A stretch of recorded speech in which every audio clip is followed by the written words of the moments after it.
Welcome, everyone. Thank you for joining us. Well, I have a great guest. Her name is Dr. Daniela Sieff. That's Sieff. You can find her at danielasieff.com. I highly recommend you go check it out. She's got a great book. I recommend a lot of books, and this has been one of my favorites as well. Understanding and Healing Emotional Trauma, Conversations with Pioneering Clinicians and Researchers. That's the fascinating thing about it, because the book was written about all these conversations with these leading experts in trauma, as well as herself. So it's a fascinating read, and she's got some other books coming up. So if you go to her website, danielasieff.com, make sure you sign up for that email list so you know when that book is coming up and anything else that she has coming up. She also has some work on YouTube. We'll find out more about that. But let's not waste any more time. Let's get this show on the road and welcome Dr. Sieff to the show. Welcome, Doctor. Thank you very much. It's great to be on the show. Thank you very much for being here. Great stuff. So, Dr. Sieff, you've done a lot of work with trauma. I think you told me about 20 years before the interview. How did you get involved in trauma? I got involved through my own work. I'd always been very interested in what made humans who they were. And I think part of that interest was a kind of genuine curiosity. And part of it was trying to understand things that had been difficult and challenging and wounding in my own childhood. And I did that work as an anthropologist. I came from the perspective of evolution, and I was trying to understand human behavior from that perspective. And it was incredibly rich, but actually it didn't really touch what I carried in myself. I kind of think I was trying to get to understand and some of what I carried and some of my environment without having to feel it too much. I was trying to do it at an intellectual level, which is one of the defenses of trauma. It's a very common defense. Let's try and think our way through it and keep away from feelings. And about 20 years ago, it had just got to the point where it just wasn't working anymore. So at that point, I started my own process, went into therapy and started a process of therapy. And then I started bringing the different worlds together. You know, I have an academic background, so I was doing research about trauma as I was trying to understand my own patterns and what I was living, and then bringing in anthropology and then trying to look at the bigger picture of how that fed into kind of the fact that we are human. So the threads came together, but that was how I started. I know, seeing your journey, it was fascinating because you said you started to explore your inner world. And that's a very big concept when it comes to trauma. Am I correct? It is a big concept, and it's, you know, we all kind of go, yes, myself, and I'm on a journey, but the idea of an inner world is something that took a little while to come to me. But the reality is that but it's very fundamental to how I've come to understand trauma and how I've come to understand healing. So the way that we respond primarily actually first to ourselves and as a knock-on effect to others, but how we first relate to ourselves is shaped by a whole load of attitudes and ways we see ourselves. And in trauma, those ways get distorted because of how we're trying to navigate the world with those wounds. And so it's literally, it's a bit like with COVID. So with COVID happened, you know, we were all living our lives and then our world changed. But it was outside of us, it was tangible. And some odd things happened. Like I remember very early on, I'd come back from shopping and look at my hands and think, oh my God, have I touched my face? Am I just given myself the virus? Am I going to, you know, have I just killed myself? Have I given myself a virus that could kill me, right? So our world changed in a very tangible way. We were living in a different reality. Somebody coughs and you're like, is that? With trauma that happens internally, it's much more subtle. We don't know that it's happened in the same way because it kind of creeps up on us. But those same kind of changes happen inside of us in terms of how we relate to ourselves, in terms of how we relate to other people. So it is like, you know, like with COVID, we're living in a new normal. We are with trauma, we're living with a new normal. And a lot of that is embodied, you know, our hormonal system changes, patterns in the brain change, neural networks change, some get ramped up, I'm not a neurobiologist, but those changes are, you know, substantiated in our bodies and in our minds.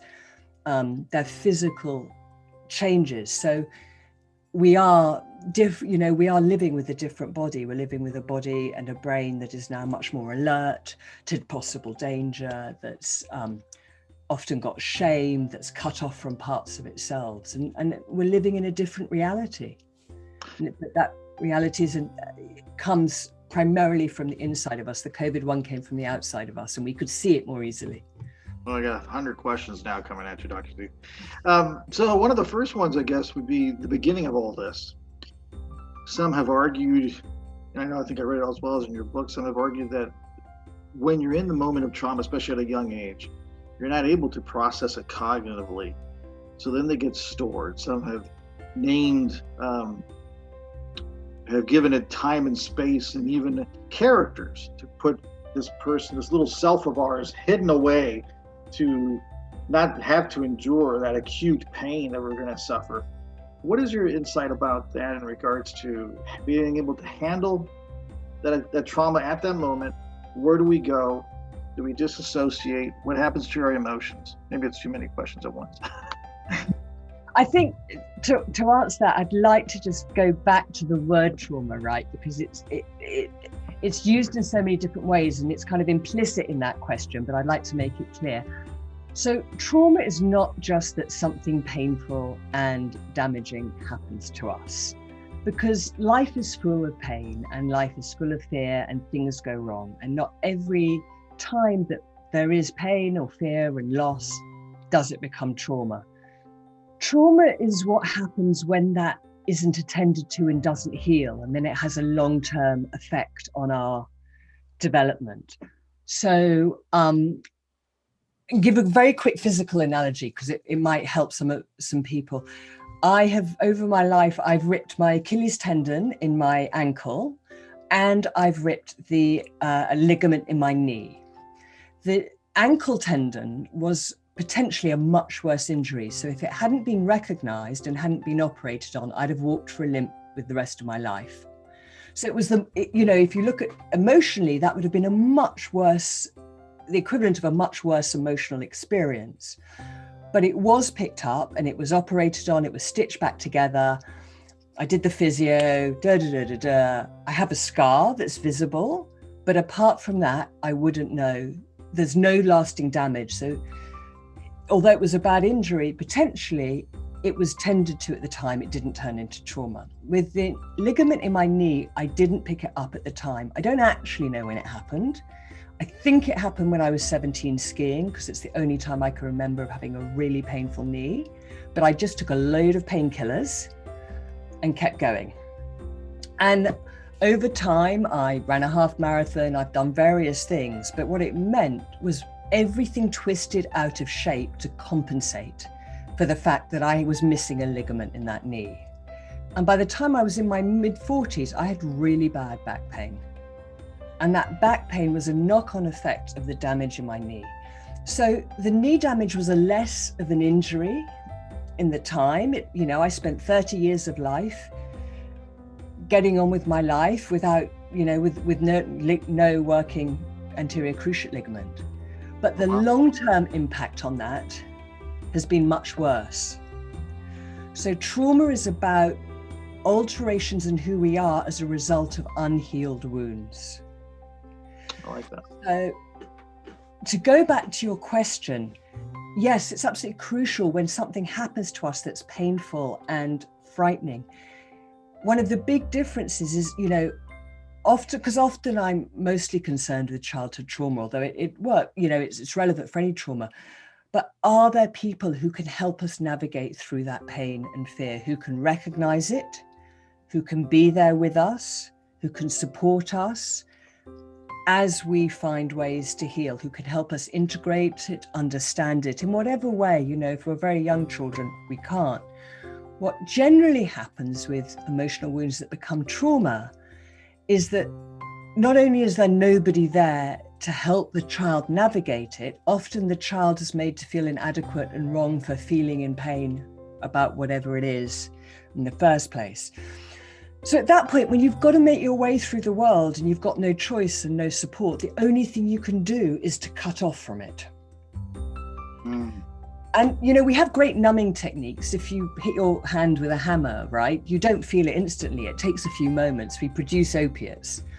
If you're really nervous and you've got lots of adrenaline, you don't feel pain in the same way as when the adrenaline dies. But we keep that, we never, with trauma, if we don't have support, we never bring that pain's never allowed back. It's left in this kind of siloed off in our unconscious, held in our unconscious mind and body. From where it creates, we create then our whole system twists around that. We twist around that in that we then, firstly, we have to compensate for it. So we're compensating for it and, keeping cut off. And then at the same time, we're left with this, never again am I going to do that. So, the equivalent of me would be never again am I going to put pressure on that knee, which but your life gets smaller and smaller because everything is aimed at protecting where that injury is, that psychological injury. And so not only the whole areas of the world you won't go into. So if it came out of loving somebody and there being a loss and that loss not being recognized, or you love somebody, a parent, and they were, got very angry and rageful, you might cut off your need for love. And then there's whole areas of what it means to be well and to be alive, to be able to love, which are blocked to you, right? And your whole life then is compromised by that in that way to protect it. The other place that you're compromised is once you've not been able to address pain and fear, and it's been kind of buried off to the side.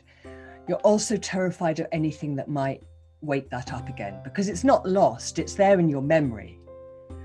So, we have a lot of the stuff about trigger warnings is people going, I don't want anything that's going to possibly reactivate that memory, because I don't know how to deal with the pain and the fear that's there. It was not dealt with at the time. I'm not going to go near it. Let's, make sure that it's just not triggered in any way. And as you do that, your world gets smaller and smaller, and as you try to protect yourself. It's a bit going back to COVID, just to make it more tangible. We have, in England, certainly we're all in lockdown, and there's all kinds of things that we're not doing to protect ourselves. I haven't seen a real human being for, months. I've seen people on Zoom, but I live alone, and I haven't had touch for even longer.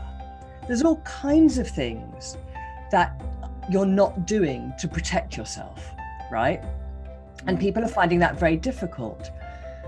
But we know what they are with COVID because we're being told what they are, and we've been told why, and we're all hoping that any minute now we'll get vaccinated and we'll be able to slowly come out of it. And some of those things that we weren't allowed to do, we'll be able that nourish us, to be with other people, to sit down and eat with them, to give somebody a hug, all those things that we'll be able to do. With trauma, when you've got this pain, when you're determined never to go, put yourself in that position again, and you've got this pain and fear kind of buried away that you don't want to reactivate, you've got a whole equivalent of that going on, but you're not conscious of it. You're just like, oh, well, I'm not the kind of person that does that, or I'm unattractive, or, well, I'm just, not interested in that. You've got all these areas of life you don't go into to protect yourself.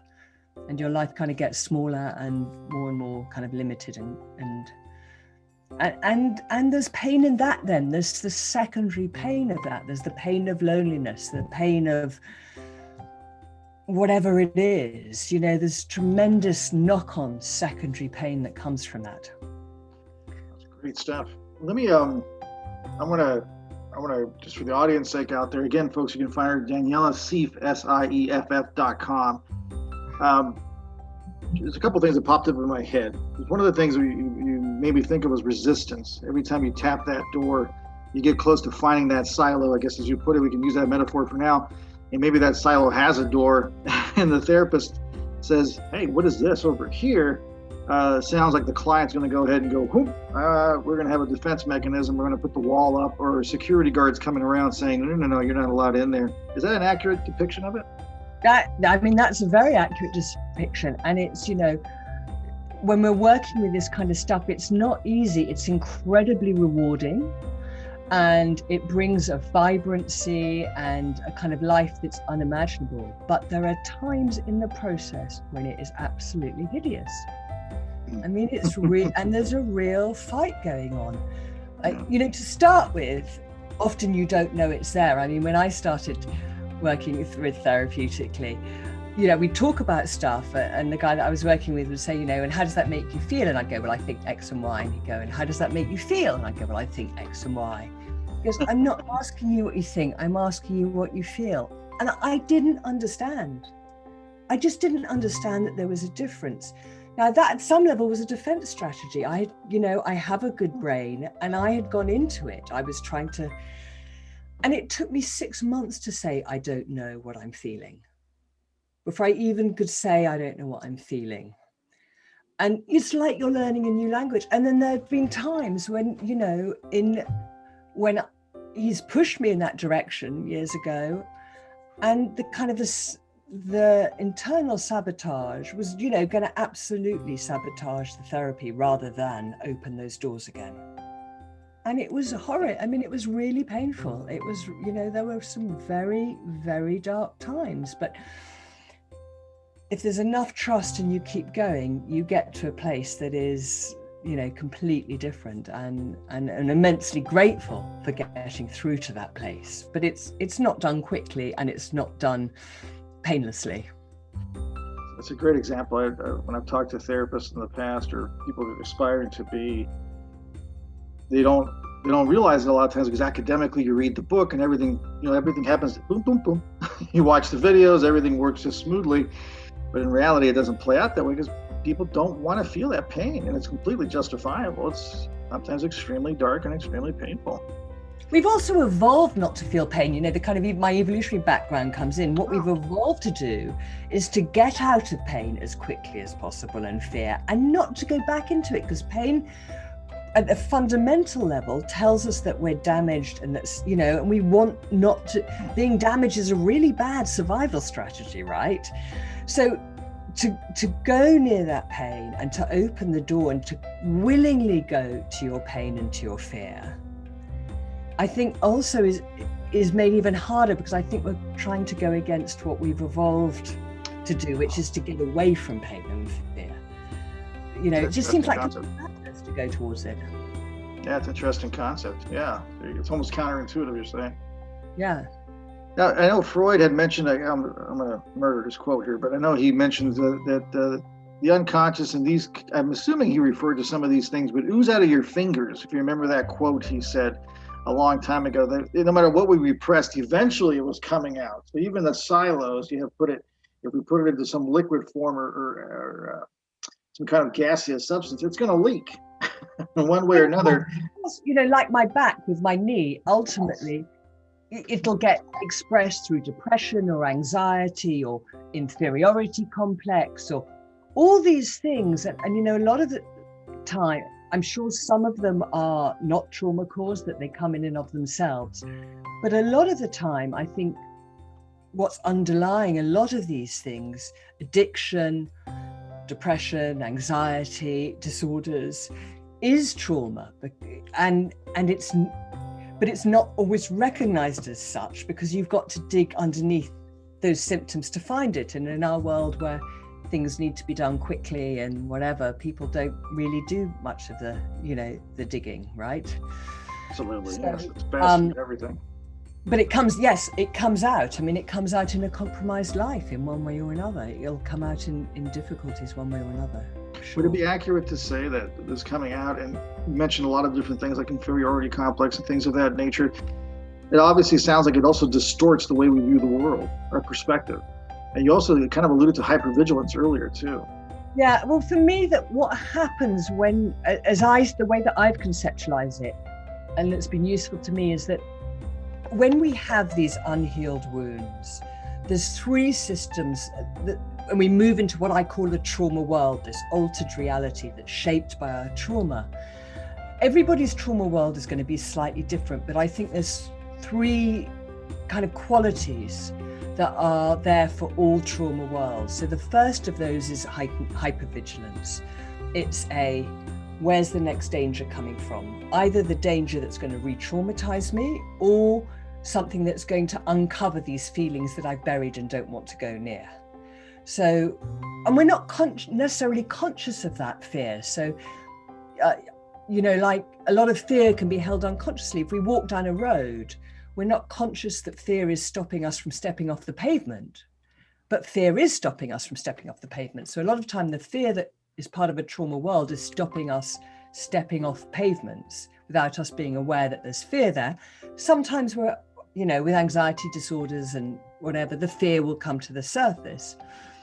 The second element is some form of disconnection or dissociation.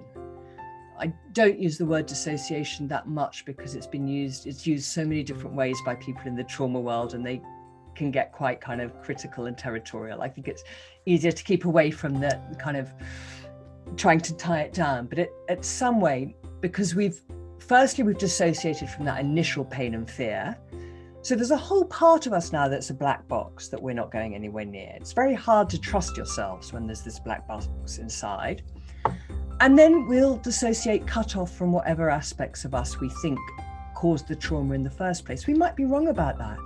We might think it was our curiosity, and it may not have been our curiosity. It may have been nothing to do with that, but whatever we can grab hold of that might just have caused the original pain, we'll cut off from that to try and protect ourselves from experiencing pain like that in the future. And the third element that for me is ubiquitous to a trauma world is toxic shame, which is this sense of being fundamentally inadequate. Shame is an emotion in a healthy way that evolved to tell us that we're breaking the norms of our group, that we're doing something that's going to challenge important relationships. And we're such social creatures, we need to know that. If you're a hunter-gatherer and you start alienating people, lose your social relationships and get thrown out of the group, you're probably going to die. Where I was in Tanzania, you could be a very fit, healthy, young person.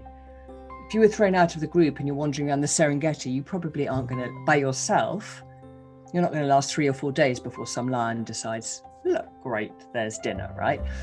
So shame probably seems most likely to evolve to tell us, don't do this, you're doing something wrong. This is, jeopardizing your relationships. But what happens with trauma is it becomes this state of being, it becomes toxic, and it becomes, I am wrong.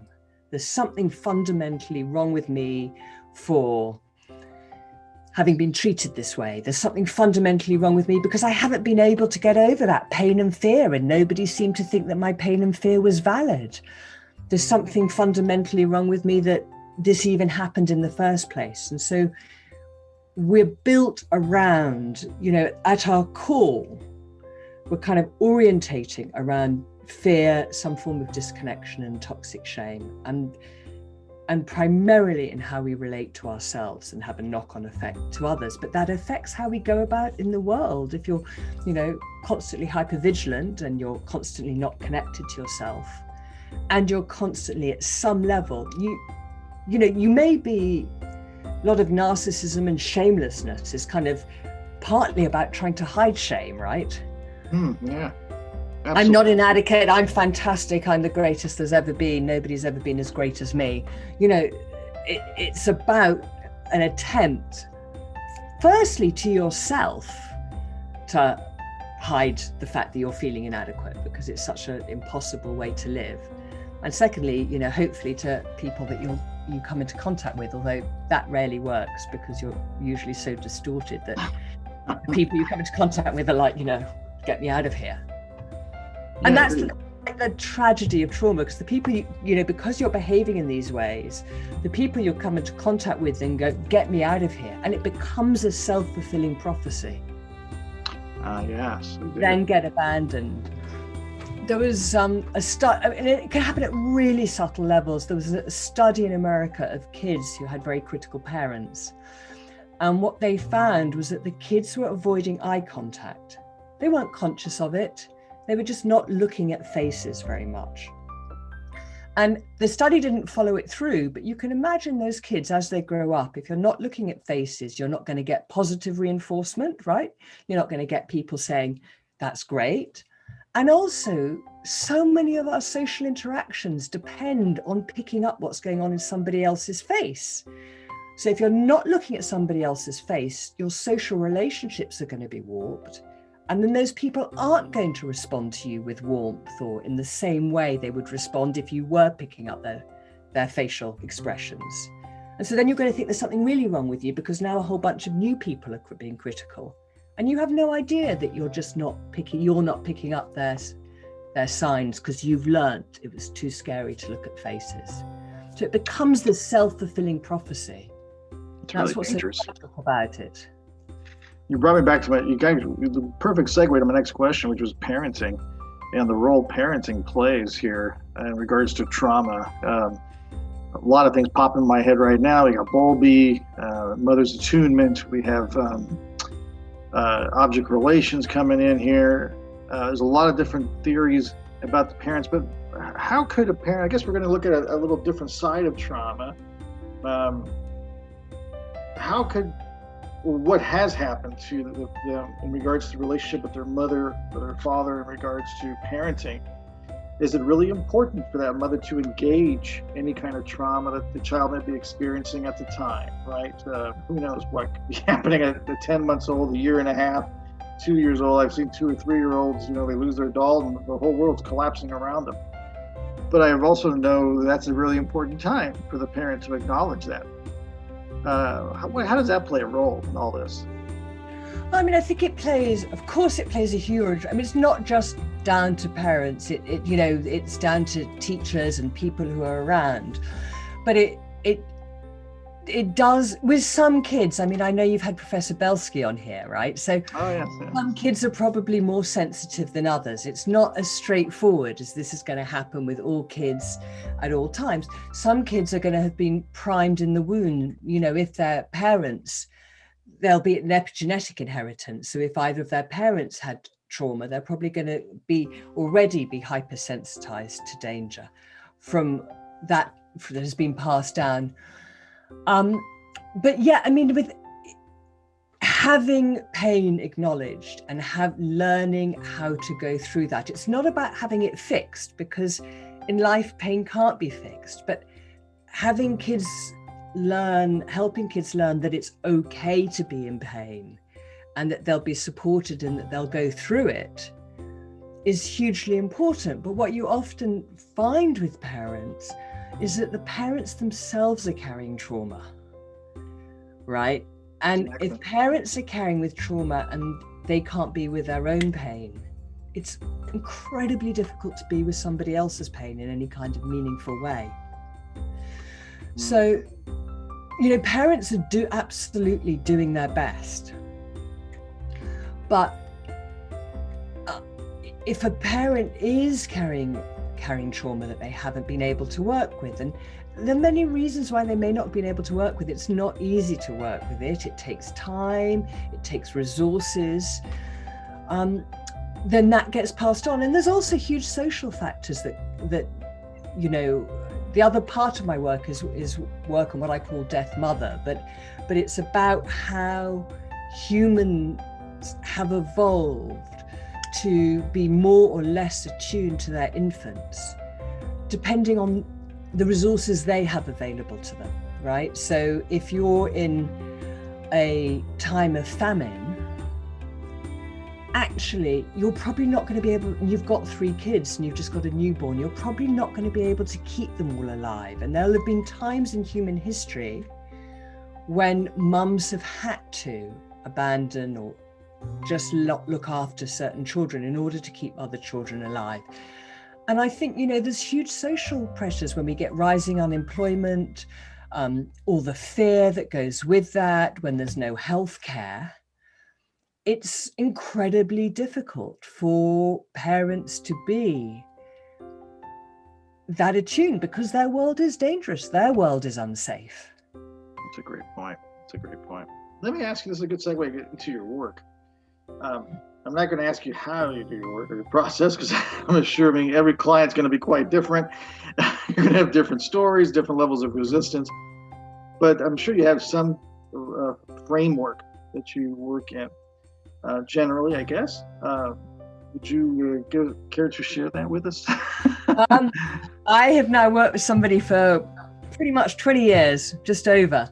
But it's changed dramatically as I've changed. So to start with, I was seeing this person, once a week, and then twice a week, and then back to once a week, and now it's about once a month. And the work we do is very different at times when things, and partly also because I'm so curious. So for me, there's always the living the trauma, and then there's the kind of work we do trying to understand what I've just lived.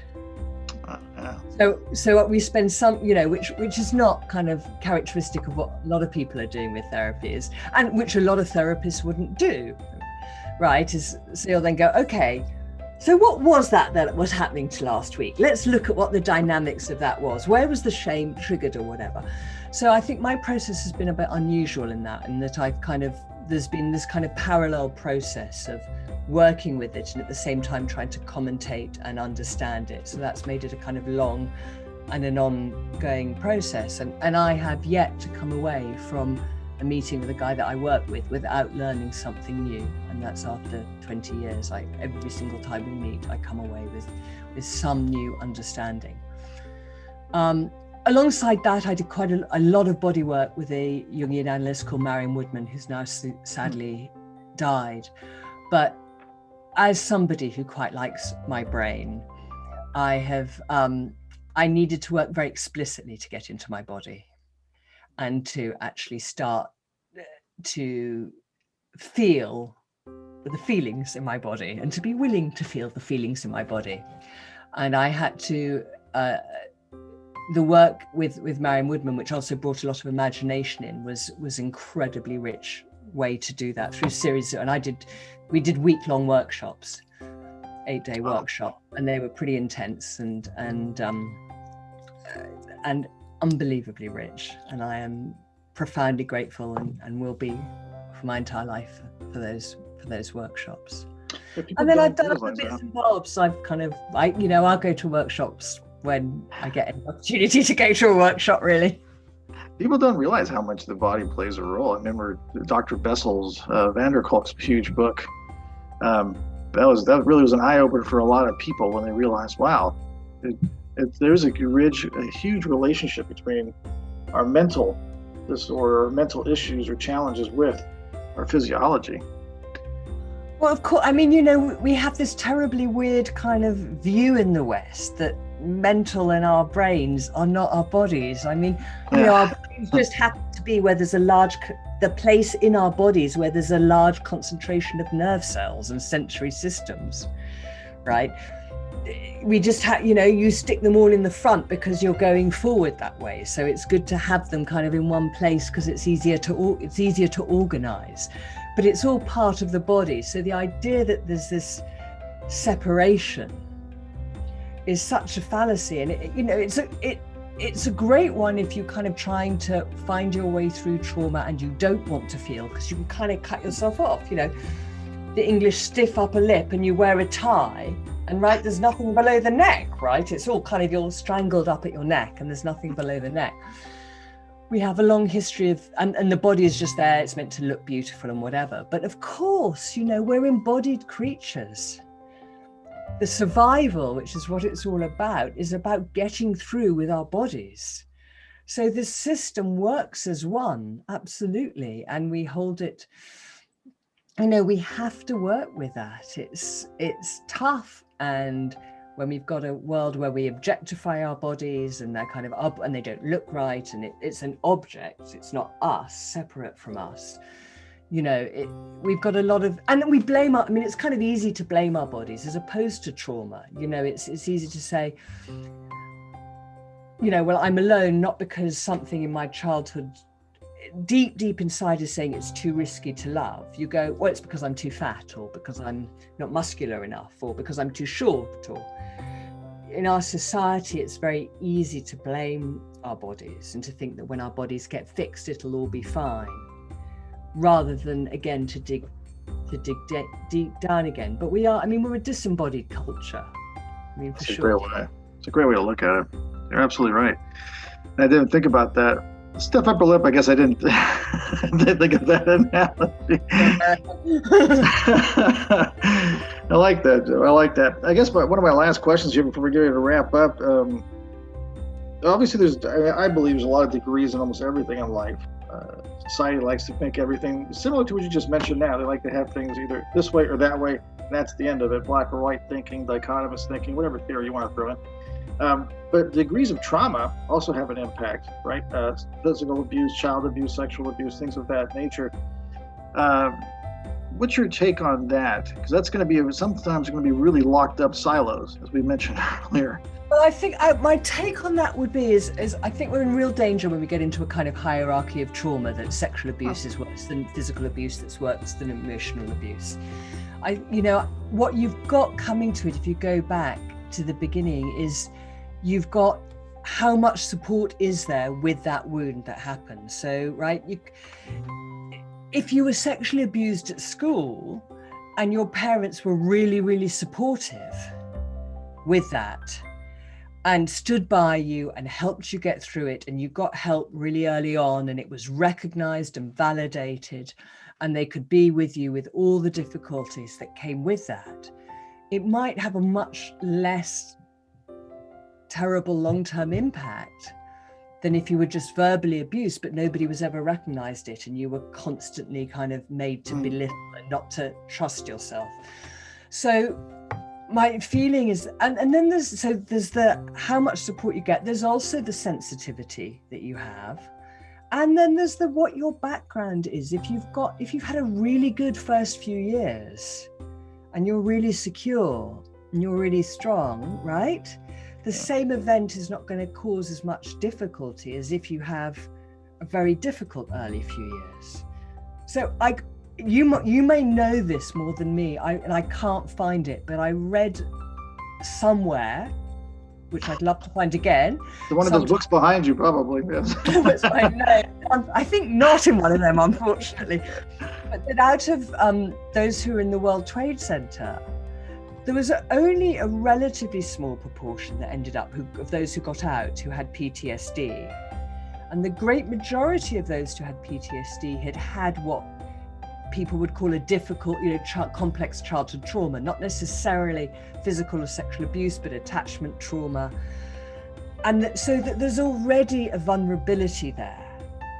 That means that an event that happens to you then is like the straw that breaks the camel's back, because you've already got a vulnerability. So I think, ranking events, ranking trauma is kind of big trauma and little trauma and these silos of trauma. Ultimately, you end up with fear, with disconnection, and with shame. Either way, you're going to do that. If the impact is such that it's not healed and you're sensitive and you haven't had help. So I try to keep away from the kind of comparing traumas. Hopefully I can answer this question without doing it again. But I want to get your take on this, because I know your evolutionary background, so I'm kind of curious. And this is my thought process is influenced or biased by the work I do. But when we're looking at child abuse, sexual abuse of that nature, does it have a different effect if it's coming from your biological parents? If the physical abuse or sexual abuse, do you think evolutionarily, psychologically, is it a different impact when the person who's supposed to protect you and guide you in life, to keep you that secure base, is actually the boogeyman, as some have called it when I've talked to them before? I'm sure, yes. And I don't think that's just about sexual abuse. I think that's about verbal abuse. You're not good enough. We don't, because yes, I'm sure that makes a difference. If you look at, and going back to the human evolution, right, what we don't get our heads around is the fact that for 200,000 years more, 40 to 60% of those kids that were born died before they were 15.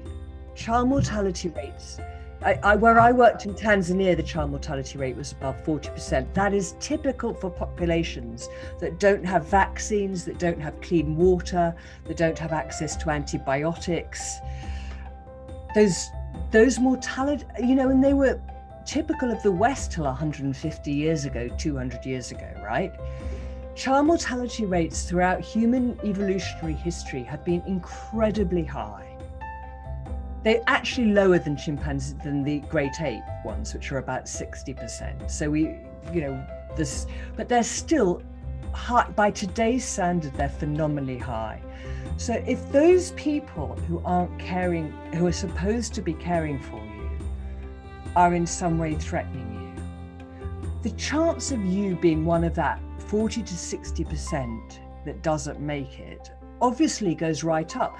And a kid who's born, an infant, a 2-year-old, a toddler, doesn't know they've been born in the West, where infant mortality rates are, it's been such a tiny amount of time compared to the time that we've been around for, that infant mortality rates have been as low as they are, child mortality rates. It's been, 150 years out of 200,000 as a minimum, Right.